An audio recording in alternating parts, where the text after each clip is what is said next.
भंगिया के अमली महादेव भंगिया भंगिया करे भंगिया करे हो गौरा भंगिया पीत सयल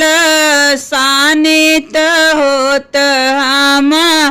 बेकल छाना में बेकली भई हो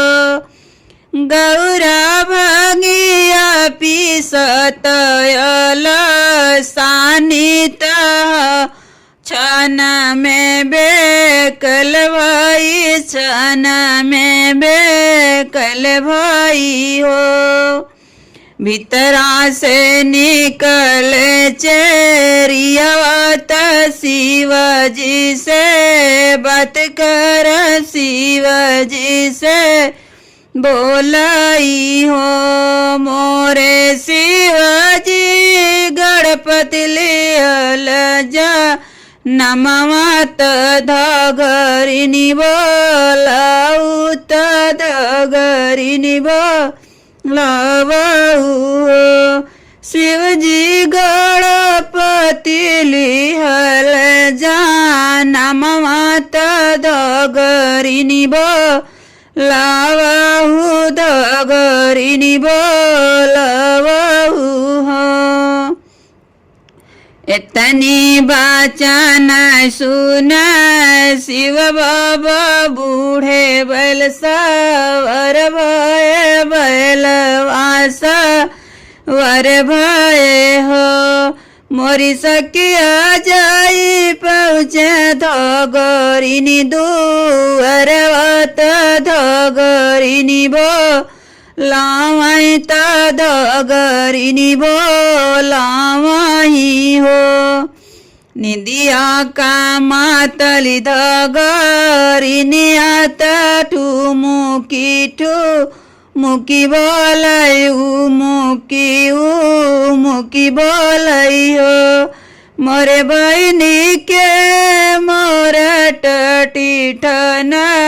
कवत बेड़ा बूढ़ा कवैत बेड़ा बूढ़ा कवई हो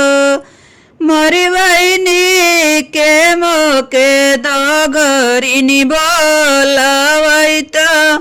टटी ठन कवैत टटी खड़ा कवई हो हम तोर बेड़ा बूढ़ा कईत टटी ठन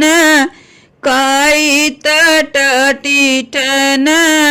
कईल हो मोरी धगरिनी गणपति लिहल जा नमवा नर हो छीने चल नर हो छीने